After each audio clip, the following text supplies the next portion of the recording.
بسم اللہ الرحمن الرحیم۔ کیا آپ یہاں کراچی کے باشندے نہیں ہیں؟ نہیں بھائی، میں تو لاہور سے آیا ہوں محض تمہارا شہر دیکھنے کے لیے۔ وہاں تو میں نے بہت تعریفیں سنی تھیں کراچی شہر کی۔ وہ مسکراتے ہوئے بولا، تو کیا آپ کو ہمارا شہر پسند نہیں آیا؟ کیا لوگوں نے غلط تعریفیں کر دی تھیں آپ کے سامنے کراچی کی؟ بس یار کیا بتاؤں، شہر تو ٹھیک ٹھاک ہی لگا ہے مجھے یہ، مگر بندے ادھر کے کچھ سمجھ نہیں آئے، اجنبی کو پتہ تک نہیں بتاتے ٹھیک سے۔ اب دیکھو نا، 1.5 گھنٹے سے مارا پھر رہا ہوں میں۔ کتنے لوگوں سے پوچھا کہ بھائی میں جس سڑک سے گزر کر آیا ہوں ادھر وہ سڑک کہاں ہے، پر کوئی بتا کے ہی نہیں دیتا کچھ بھی۔ اب ایسا تو نہیں ہو سکتا کہ اتنی بڑی اور ایسی مصروف سڑک کو کوئی جانتا ہی نہ ہو۔ میں نے کہا۔ وہ ہنس کر بولا، ہاں صاحب یہ ہے تو باقی بڑی عجیب بات، مگر کیا آپ نے کسی کو یہ بتایا کہ اس سڑک کا کیا نام ہے؟ نام ہی یاد ہوتا مجھے تو میں دوسروں سے کیوں پوچھتا پھرتا، یہی معلوم کرنے کے لیے تو میں آیا تھا یہاں۔ میں نے کہا، اوہ اچھا پھر کیا ہوا، معلوم کر لیا نام آپ نے اس سڑک کا؟ نوجوان نے ہمدردی سے مجھے دیکھتے ہوئے پوچھا۔ کہاں یار، جن کا میں مہمان ہوں وہ کہتے ہیں جس جگہ میں موجود ہوں اس وقت اس جگہ کا نام بتا دوں تو وہ گاڑی بھیج کر مجھے بلوا لیں گے، اسی لیے میں نے پوچھا تھا تم سے کہ یہ کون سا علاقہ ہے۔ میں نے اسے سمجھاتے ہوئے کہا، ارے تو یہ بات پہلے کیوں نہیں بتائی آپ نے مجھے؟ آپ انہیں کہہ دیں کہ رنچوڑ لائن بھیج دیں، وہ گاڑی مین روڈ پر ہی پبلک کال آفس پر آپ کا انتظار کر رہے ہیں گاڑی کا، اور جب تک گاڑی آئے یہیں بیٹھیں آپ۔ اس نے ہمدردانہ لہجے میں کہا۔ میں نے فیروز کو فون کر کے بتا دیا کہ میں کہاں ہوں، اس نے مجھے وہیں انتظار کرنے کو کہا تھا۔ فون کرنے کے بعد میں نے جیب سے 5 روپے کا ایک نوٹ نکال کر نوجوان کے سامنے میز پر ڈالتے ہوئے کہا، تیرا بہت بہت شکریہ بھائی، بڑی مصیبت سے بچایا ہے اس گھڑی تو نے مجھے۔ خدا تیرے اس کال آفس کو اور بھی ترقی دے، تو لوگوں کی بڑی خدمت کر رہا ہے برادر۔ اس نے نوٹ اٹھا کر اپنی اندراز میں ڈال دیا اور 3 روپے مجھے واپس لوٹاتے ہوئے بولا، لیں جناب، آپ جیسے لوگوں کی خدمت ہی ہمارا نصب العین ہے۔ خدا کا شکر ہے کہ ہم اپنے مقصد میں کامیاب ہی رہے ہیں اب تک۔ میں نے اس کے سامنے والی کرسی پر بیٹھتے ہوئے کہا، یہ پیسے تو اپنے پاس ہی رکھ یار، جس طرح تو کام آیا ہے اس گھڑی میرے اس کے مقابلے میں 5 روپے کی تو حیثیت ہی نہیں ہے یار کوئی۔ مجھے تیری 1000-2000 سے خدمت کرنا چاہیے تھی اس لمحے، مگر افسوس مجھے یہ ہے کہ میری جیب خالی ہے اس وقت۔ اگر تو اجازت دے تو میں یہاں بیٹھ کر اپنے میزبان کی بھیجی ہوئی کار کا انتظار کر لوں۔ وہ 3 روپے دوبارہ اپنی دراز میں ڈال کر مجسم اخلاق بن گیا، بولا، ارے جناب کیوں شرمندہ کر رہے ہیں آپ، مجھے اجازت کی اس میں کیا بات ہے؟ میں نے تو خود آپ سے کہا ہے کہ آپ یہیں بیٹھ کر انتظار کریں، یوں بھی باہر کب تک کھڑے رہیں گے آپ؟ میں خود بھی باہر کھڑا ہونا نہیں چاہتا تھا، مجھے ڈر یہ تھا کہ کسی دکاندار نے مجھے اسے ٹیکسی سے اترتے دیکھا ہوگا اور اس وقت ہنگامے میں اسے میرا خیال نہ رہا ہوگا تو مجھے وہاں کھڑے دیکھ کر اسے یہ بات ضرور یاد آ جائے گی۔ اگر ایسا ہو گیا تو میرے لیے ایک بار پھر مشکلات پیدا ہو جائیں گی۔ دوسرے آئزک کے آدمی بھی میری تلاش میں شہر کی خاک چھانتے پھر رہے تھے اور یہ خدشہ بھی تھا کہ ان میں سے کسی کی نظر میں نہ آ جاؤں۔ یہ جگہ ایسی تھی جہاں سے باہر سڑک پر بھی نظر رکھی جا سکتی تھی اور دوسروں کی نظر سے محفوظ بھی رہ سکتا تھا۔ میں اس جوان کا شکریہ ادا کر کے وہیں جم گیا۔ میرا ذہن آبی کے لیے پریشان تھا، رہ کر اس کا خیال آ رہا تھا مجھے وہ ٹیکسی ڈرائیور کون تھا اور کیوں اس طرح بگا کر لے گیا تھا آبی کو۔ یہ گتھی کسی بھی طرح سلجھ نہیں رہی تھی۔ خاموش بیٹھ کر اس گتھی کو سلجھانے کی کوشش کرنا چاہتا تھا، لیکن اس نوجوان کو یا تو چپ بیٹھنے کی عادت نہیں تھی یا شاید وہ مجھے خاموشی کی اذیت سہتے دیکھنا پسند نہیں کرتا تھا۔ اس نے مجھے ایک لمحے کو بھی خاموش ہو کر نہیں بیٹھنے دیا۔ کوئی 20 منٹ بعد مجھے فیروز نظر آ گیا۔ وہ سڑک کے کنارے آہستہ آہستہ کار چلاتا ہوا مجھے تلاش کرتا آ رہا تھا۔ میں نے اسے دیکھتے ہی جلدی سے اٹھتے ہوئے کہا، اچھا یار میرے میزبان کی کار آ گئی ہے، اب مجھے اجازت دو۔ میں دروازہ کھول کر تیزی سے باہر نکل گیا۔ فیروز نے بھی مجھے باہر نکلتے ہی دیکھ لیا تھا۔ میں لمبے لمبے قدم اٹھاتا ہوا اس کی کار کے نزدیک پہنچا اور پچھلی سیٹ کا دروازہ کھول کر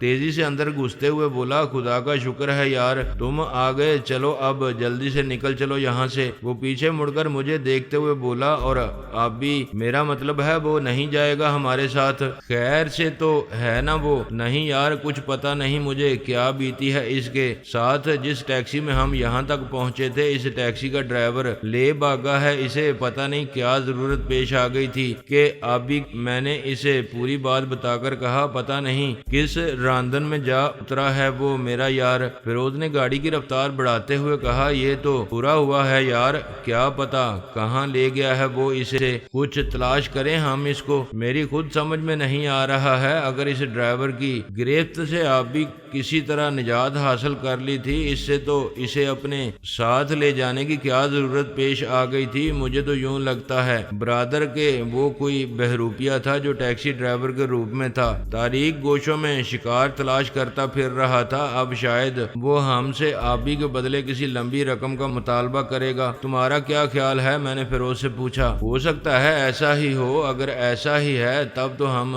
جلد ہی اسے دوبارہ حاصل کر لیں گے۔ فیروز کچھ سوچتے ہوئے بولا۔ میں نے اس کے انداز سے سمجھ لیا کہ وہ اس مسئلے کو کسی اور طرح دیکھ رہا ہے۔ میں نے پوچھا، کیا تمہارے ذہن میں کوئی اور نقطہ بھی ہے؟ ہاں، میں یہ سوچ رہا ہوں کہ اس ٹیکسی ڈرائیور کا تعلق پولیس کے سادہ لباس والے شعبے سے نہ ہو۔ تم بتا رہے ہو کہ آبی نے تمہیں نام لے کر مخاطب کیا تھا تو وہ چونک اٹھا تھا اور پھر ایک دم انجان بن گیا تھا، تبھی تم نے اسے ڈرائیونگ سیٹ سے ہٹا کر خود اس کی جگہ سنبھال لی تھی۔ میرا اندازہ اگر غلط نہیں ہے تو وہ تم دونوں کو پہچان چکا تھا، اور چونکہ دونوں پر بیک وقت ہاتھ ڈالنا اس کے لیے ممکن نہیں تھا، اس لیے موقع ملنے پر اس نے آبی کو لے بھاگنا ہی بہتر سمجھا۔ اسے یہ یقین ہوگا کہ آبی کے ہاتھ آ جانے کے بعد تم پر ہاتھ ڈالنا زیادہ مشکل نہ ہوگا۔ وہ آبی پر تشدد کر کے تمہارا پتہ ٹھکانہ معلوم کرنے کی کوشش کریں گے۔ فیروز نے اپنا خیال ظاہر کیا۔ اس کی باتیں سن کر مجھے اپنے سر پر آسمان گرتا ہوا محسوس ہونے لگا تھا۔ اگر فیروز کا اندازہ درست تھا تو یہ افتاد بالکل غیر متوقع اور بے موقع تھی۔ ابھی تو مجھے بہت سے اتنے اہم کام درپیش تھے جن کی طرف سے میں ذرا بھی غفلت نہیں برت سکتا تھا، اور جس کام کی تکمیل کا بیڑا میں نے اٹھایا ہوا تھا ان دنوں اس کام کے لیے مجھے حبیب جیسے مخلص اور جانسار دوستوں کی شدید ضرورت تھی۔ ایسے میں اس کا پولیس کے ہاتھ لگ جانا بہت ہی نقصان دہ تھا میرے لیے۔ یہ تو پہلے ہی جان چکے تھے کہ میں ان دنوں کراچی میں ہوں۔ اس ذلیل یہودی آئزک نے پولیس کو بتا دیا تھا کہ اس کے مکان پر حملہ آور ہونے والے جیلانی اور آبی تھے۔ اس کے بیان کے بعد سے پولیس پوری شد و مد کے ساتھ ہمیں کراچی میں تلاش کرتی پھر رہی تھی۔ ٹیکسی ڈرائیور کے روپ میں وہ اگر کوئی پولیس کا آدمی ہی تھا تو یقیناً اس نے یہ بہروپ ہمارا ہی کھوج نکالنے کے لیے برا تھا، اور بالآخر اسے اپنے مقصد میں کامیابی ہو گئی تھی۔ وہ ہم میں سے ایک پر جال ڈالنے میں کامیاب ہو گیا تھا۔ اب وہ آبی سے میرا پتہ معلوم کرنے کے لیے اس پر عرصہ حیات تنگ کر دیں گے، اسے ایسے ایسے دردناک عذاب سے گزاریں گے کہ وہ موت کی آرزو کرنے لگے گا۔ پنڈی جیل میں اسے اور آسیہ کو نیم جاں کر کے ڈالا ہوا تھا انہوں نے، اور یہ سمجھ لیا تھا کہ اب ان کے سارے کسب بال نکالے جا چکے ہیں۔ اب وہ کبھی سرکشی کا تصور بھی اپنے ذہن میں نہیں سمانے دیں گے، لیکن ان کے سارے اندازوں پر پانی پھر گیا تھا اور وہ دونوں ایک بار پھر آزاد فضاؤں میں چہلیں کرنے نکل پڑے تھے۔ مجھے نہ جانے کیوں یہ یقین سا ہونے لگا تھا کہ اگر آبی پولیس کے ہتھے چڑھ گیا ہے تو اس بار اسے دوبارہ آسمان بھی دیکھنا نصیب نہیں ہو سکے گا۔ مجھے خاموش دیکھ کر فیروز نے پوچھا، چپ کیوں ہو گئے ہو؟ کیا سوچ رہے ہو تم؟ میں نے کہا، تم نے تو مجھے فکر مند کر دیا ہے فیروز۔ اگر تمہارا اندازہ صحیح ہے تو ہمیں آبی کو ان کے شکنجے سے نجات دلانے کے لیے فوری طور پر کوئی مناسب کارروائی کرنا ہوگی، ورنہ وہ لوگ اس بار اسے سلامت نہیں رہنے دیں گے۔ کچھ سوچو اس کے لیے۔ یہ تو میں نے محض خیال ظاہر کیا ہے، اپنا خدا کرے یہ غلط ہو۔ تم ابھی سے اتنے پریشان کیوں ہونے لگے ہو؟ وہ بولا، کیا بات کرتے ہو تم؟ وہ میرا یار ہے، میرے دکھ سکھ میں شریک رہا ہے، ایک لمبے عرصے سے ہم ایک دوسرے کا سہارا بنے ہوئے ہیں۔ اب تم کیا چاہتے ہو؟ چند دن سے تمہارا ساتھ ہو گیا ہے تو کیا میں اسے فراموش کر دوں؟ ایسا ہی خود غرض سمجھتے ہو تم مجھے؟ مجھے میرے تیور بدلتے دیکھ کر وہ جلدی سے بولا، تم نے غلط سمجھا ہے جیلانی، میرا یہ مطلب ہرگز نہیں تھا۔ ایک تو تم ناراض بہت جلدی ہو جاتے ہو، تمہارے دماغ میں گرمی بہت ہے، اور یہ کوئی اچھی بات نہیں ہے۔ آدمی کو سمجھے بوجھے بغیر گرمی نہیں دکھانا چاہیے۔ مجھے فوراً یہ احساس ہو گیا کہ میرا رویہ اچھا نہیں ہے، مجھے اس طرح نہیں بھڑک اٹھنا چاہیے۔ فیروز نے ایسی تو کوئی بات نہیں کہی تھی جس پر میں یوں چراغپا ہو جاتا۔ اس نے جو کچھ کہا تھا وہ حالات اور واقعات کے پیش نظر ایک اندازہ تھا، اس کا محض شبہ ظاہر کیا تھا اس نے کہ ایسا ہو سکتا ہے، یقین سے تو کچھ نہیں کہا جا سکتا تھا۔ پھر میں نے یہ کیسے سمجھ لیا کہ ابھی پولیس کی تحویل میں ہی چلا گیا ہے؟ میں نے فیروز سے کہا، مجھے افسوس ہے یار، میرا لہجہ سخت ہو گیا تھا، تم اندازہ نہیں کر سکتے کہ ابھی میرے لیے کتنا اہم ہے۔ یوں سمجھ لو وہ میرے ہی جسم کا ایک حصہ ہے، اور جب آدمی کے جسم کا کوئی حصہ الگ کر دیا جائے تو کیسی تکلیف ہوتی ہے، آدمی عقل و ہوش کھو دیتا ہے۔ میں جانتا ہوں، وہ اس بات میں گردن ہلاتے ہوئے بولا، اسی لیے میں نے تمہیں یہ احساس دلانے کی کوشش کی ہے کہ یہ وقت جذباتی ہونے کا نہیں ہے۔ دشمن چاروں طرف سے گھیرا ڈالے تمہارا ہانکا کر رہے ہیں، ایسے میں تم اگر ذرا سی دیر کو بھی غافل ہو گئے کسی ایک طرف سے بھی تو وہ ادھر ہی سے وار کر جائیں گے تم پر۔ کبھی کبھی آدمی کو بڑے سے بڑا حادثہ بھی یوں سہ جانا پڑتا ہے جیسے اس کے ساتھ کچھ ہوا ہی نہیں ہے۔ تم خود سوچو یار، آبی کی سلامتی کے لیے بھی تمہیں ٹھنڈے دل و دماغ سے کام لینے کی ضرورت ہے۔ ہاں یار، یہ تم بالکل ٹھیک کہہ رہے ہو۔ پچھلی بار پنڈی جیل سے اسے اور آسیہ کو آزادی تم نے ہی دلائی تھی، اس وقت تو ہم اتنے مضبوط بھی نہیں تھے، اب تو ہم باقاعدہ ایک چھوٹی موٹی تنظیم کی شکل اختیار کر چکے ہیں۔ اب ہمارے لیے آبی کو آزادی دلانا اتنا مشکل کام نہیں ہے۔ یہ بات تو میرے ذہن سے نکل ہی گئی تھی، لیکن ہمیں یہ کیسے پتا چلے گا کہ آبی پولیس کی تحویل میں ہے بھی یا نہیں؟ یہ کوئی فکر کرنے والی بات نہیں ہے۔ اگر آبی پولیس کے ہتھے چڑھ گیا ہے تو پولیس اپنے اس کارنامے کی تشہیر ضرور کرے گی۔ یہ کوئی ایسی غیر اہم بات نہیں ہے کہ خاموشی سے نظر انداز کر دی جائے۔ تم یہ جانتے ہو یہ لوگ کبھی کبھی تو کسی مجرم پر ہاتھ ڈالتے ہیں، وہ بھی اس وقت جب ان سے کارکردگی کی رپورٹ طلب کیے جانے کا خطرہ پیدا ہو جائے۔ وہ تو ایک معمولی گرا کٹ کو پکڑ کے اخباروں میں خبریں لگا دیتے ہیں، آبی کے معاملے میں خوب بڑھ چڑھ کے دعوے کریں گے وہ، لہذا صبح کے اخبارات پولیس کے اس کارنامے سے بھرے پڑے ہوں گے۔ ساری تفصیل معلوم ہو جائے گی ہمیں، بشرطے کہ اسے پولیس نے ہی پکڑا ہو، اور اگر آئزک اینڈ کمپنی کے کسی آدمی نے آبی پر ہاتھ صاف کیا ہے تمہیں اپنے سامنے جھکانے کے لیے، تو اس کی اطلاع لیزی کے ذریعے مل جائے گی۔ اس کی تو ہمیں بالکل پرواہ ہی نہیں کرنا چاہیے۔ ممکن ہے لیزی تمہیں اطلاع دینے سے پہلے ہی آبی کو رہائی دلا دے اور ہمیں کچھ کرنا ہی نہ پڑے اس کے لیے۔ ہاں یہ تم نے ٹھیک ہی کہا ہے، میرا خیال ہے صبح تک ہمیں آبی کے بارے میں کوئی نہ کوئی اطلاع مل ہی جائے گی۔ میں نے کہا، ہاں یہی کہہ رہا ہوں میں بھی، لہذا اب ہمیں گھر چل کر صبح ہونے کا انتظار کرنا چاہیے۔ جلد بازی کرنے یا پریشان ہونے کی ضرورت نہیں ہے بالکل بھی، اس سے فائدہ کچھ نہیں ہوگا، نقصان ضرور پہنچ سکتا ہے۔ اس نے مجھے سمجھانے والے انداز میں کہا۔ بات اس کی نہایت مناسب اور معقول تھی، لہذا میرے لیے خاموش ہونے کے سوا کوئی چارہ نہیں رہا تھا۔ میرے دل میں جو خدشے اور اندیشے سر ابھار رہے تھے، ان سے نجات کی فی الحال کوئی صورت نظر نہیں آتی تھی۔ کل ماں جی بھی آ رہی تھیں اور انہیں ریسیو کرنے کے لیے میرے یار آبی کو اسٹیشن پر موجود ہونا بے حد ضروری تھا۔ ہم دونوں کے سوا کوئی ایسا شخص نہیں تھا جو انہیں جانتا ہو۔ اگر کسی طرح ان کی شناخت بتا کر کسی اور کو اسٹیشن بھیج بھی دیا جاتا تو ماں جی اور حیدر کسی بھی شخص کے ساتھ آنا پسند نہیں کرتے۔ کم از کم حیدر تو کسی اور کے ساتھ کسی گاڑی میں بیٹھنے کو نہ خود تیار ہوتا اور نہ ماں جی کو ان کا ساتھ اختیار کرنے دیتا۔ وہ جانتا تھا کہ میرے گرد ہر وقت اور ہر جگہ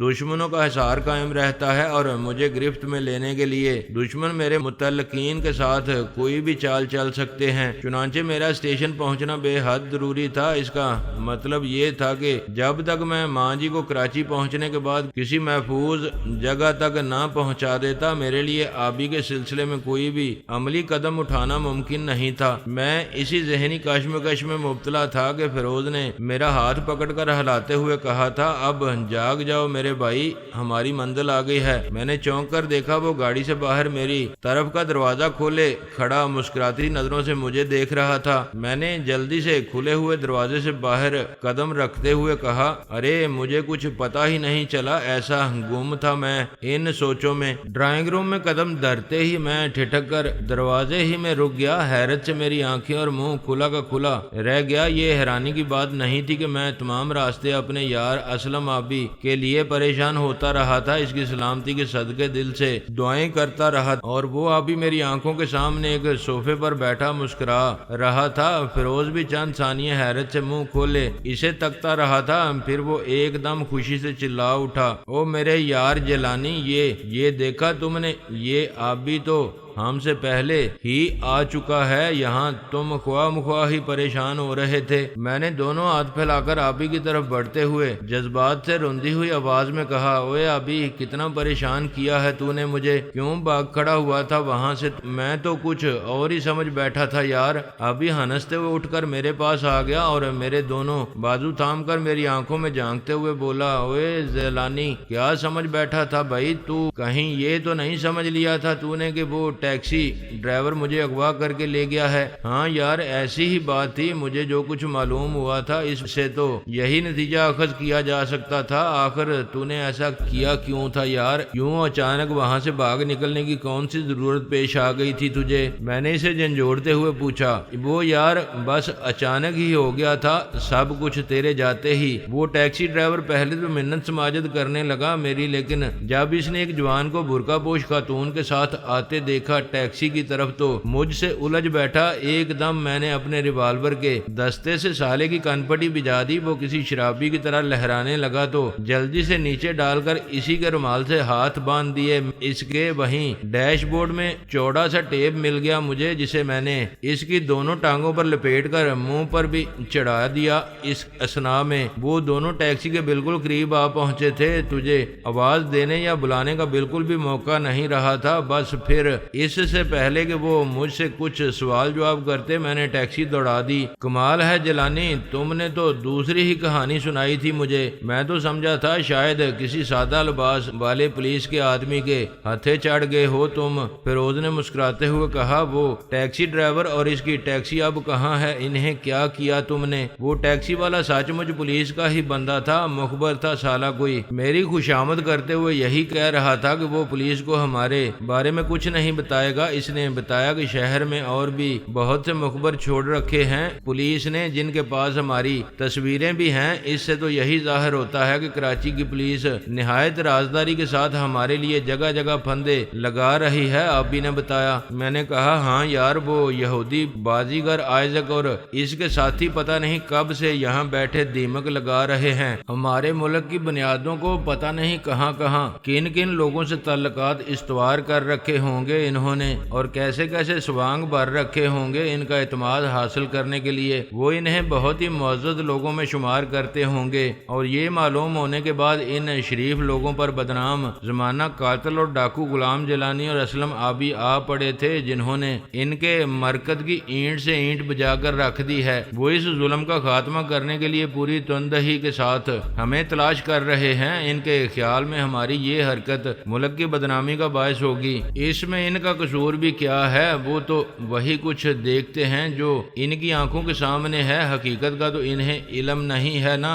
فیروز بولا، ہاں، اور انہیں علم بھی نہیں ہو سکتا، وہ جیسا اعتبار حاصل کر چکے ہیں حکام کا، اس کے بعد ان کے بارے میں کوئی ایسی ویسی بات سننا بھی گوارا نہیں کریں گے وہ، اور ہم جیسے اشتہاری مجرموں کی بات پر تو بالکل بھی کان دھرنے کو تیار نہیں ہوگا کوئی۔ آبی بولا، ہاں، ہمارے یہاں جو نظام رائج ہے اس میں یوں بھی عوام کی آواز کوئی اہمیت نہیں رکھتی۔ غلاموں کو غلام بنائے رکھنے کے لیے قائم کیا جانے والا یہ نظام جب تبدیل نہیں ہوگا، جب تک عام آدمی قابل اعتماد نہیں سمجھا جائے گا، اس وقت تک کچھ بھی اصلاحی کام نہیں ہو سکے گا۔ جس نظام میں گواہ اور ثبوت کو اتنی اہمیت حاصل ہو کہ رنگے ہاتھوں پکڑا جانے والا راشی افسر بھی ناکافی ثبوت کی رعایت حاصل کر کے اپنی من مانی کرنے کے لیے آزاد چھوڑ دیا جاتا ہو وہاں انصاف کا تو تصور بھی نہیں کیا جا سکتا، اور جب تک عام آدمی کو یہ یقین نہ ہو کہ اس سے انصاف کیا جائے گا اس وقت تک وہ قانون سے تعاون